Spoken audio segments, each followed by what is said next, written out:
tell us about this new program that Fannie Mae has for workforce housing. Yeah, Fannie Mae is paying attention to the affordability of rental housing in this new program called the Sponsor Dedicated Workforce Product, SDW. It encourages operators to maintain income-based rents for at least 20% of the units in their properties for the lifetime of the Fannie Mae loan. And this really could be just the loan. So there's nothing going on the deed. Just loan covenants. This could be an effective way to address housing affordability. Again, probably better than a blanket 3% lock-in mortgage rate, even as nice as that sounds. What's the carrot? Whether they go into the what's the carrot? Because you wanted to raise rents. I get that, but now that article says they say more attractive. What is it? More competitive pricing and lower interest rates. That's, a blanket term. And that seems like the biggest money related draw.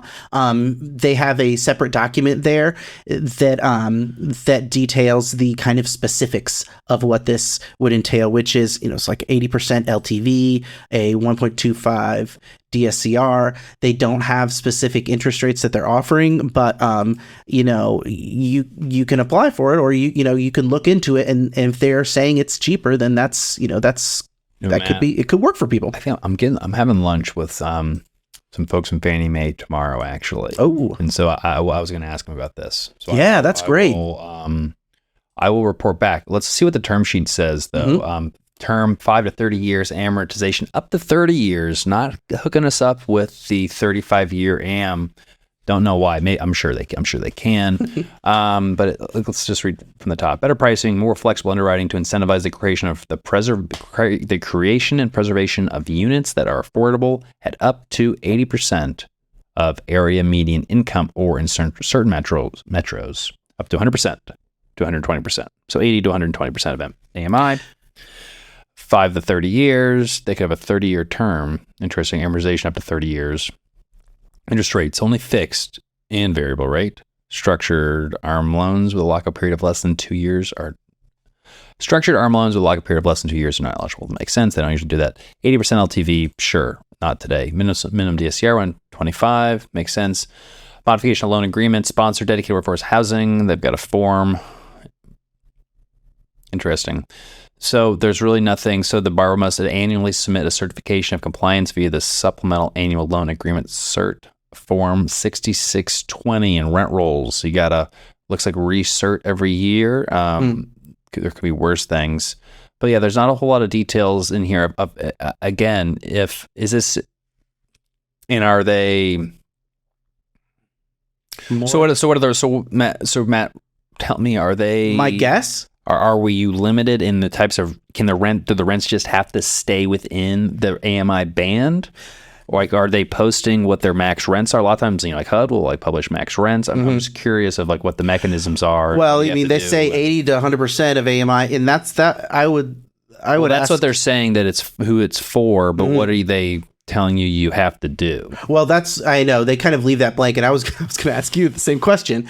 They're saying yes, hold it to people that are making 80% of the income. So what do you set those rents to be? Do you set those rents to be 30% of that 80%? So let's say the AMI is of an area, people make $100,000 a year for that, and so then you set rents to 30% of 80. Is that what you would do? More, yeah. Okay. Well, yeah.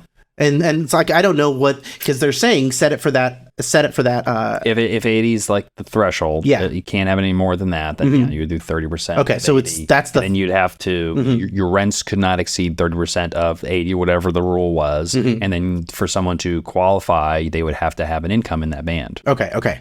And then you just check up on their income every year and make sure who qualifies and who does. Okay.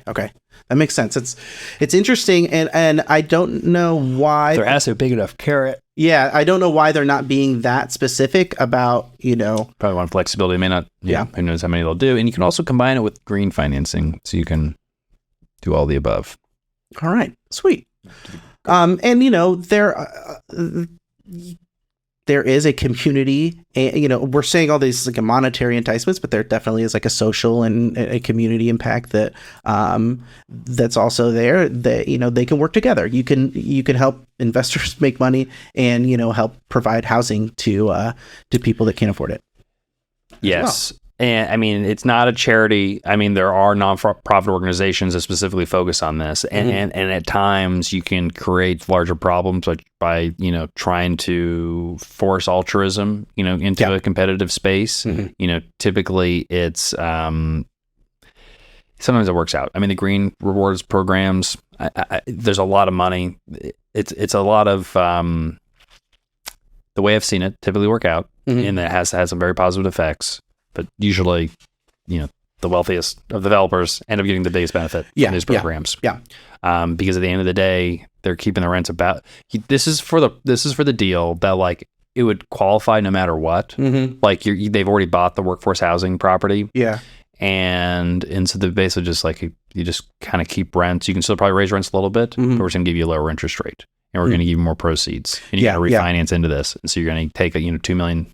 So someone's going to do this, and they're going to take $2 million, a couple $1 million of tax-free cash out of the property. Basically, not to not do anything or to say they're not going to increase rents that much. That's a really good point. And they're going to sell it, and they're going to make a lot of money. And then, unless the loan's assumed, the next owner can do whatever they want.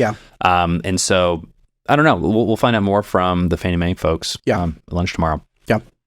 Moving on from there, that's what they're doing to kind of address the future. Now, they also have a report out this week, their multifamily and economic commentary. They're talking about the rising number of multifamily properties offering concessions. I don't think that concessions are the real headline here. And I know that's good reporting on Fannie Mae's part, but they've got a far juicier take on the market embedded that is embedded in some of their final comments on concessions, et cetera, and the kind of conditions. Now, I'm just going to quote it because I think it really jibes well with my assessment and what I was discussing earlier in the show.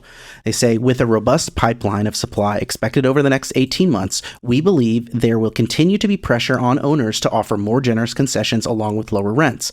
Combining that new competition with likely unemployment increase and a rental household formation slowdown would likely result in owners using a combination of both options to not only retain their current tenants, but also to gain new ones. And that would include all classes of units, including the more affordable B and C. And ultimately, they say, we believe the forecasted economic slowdown, combined with the robust supply of new apartment units that are underway, will likely add stress to the multifamily sector over the next 12 to 18 months. But we continue to believe the demand for housing will remain, for multifamily housing will remain stable over the longer term due to home purchase affordability constraints and higher interest rates, keeping many tenants moving to home ownership. As a result, we believe that many renters by choice will stay in their units for slightly longer, especially if they're able to take advantage of lower rent levels and more generous concessions. I mean, if there's ever been, more evidence, to show that, there's some, just some headwinds in the market right now. I mean, concessions are the response of asset managers and owners when they see occupancy going the opposite direction. And they're not seeing the performance they want. What's the one thing that you can do like right away is special. Like, big changes at the property and your systems, like that takes a lot of time. So what are the things you can do? You can increase your marketing and you can offer specials and concessions. Concessions are they like one-time things? So it's like a one-time bonus of this, and it's easier to grant a concession than to lower a rent? You can do both. Okay. I mean, it can be a one-time discount. Sometimes it's a gift card. Okay.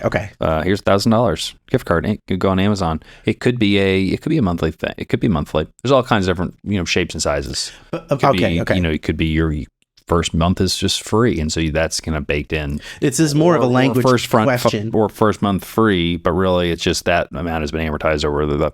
It's how you want to.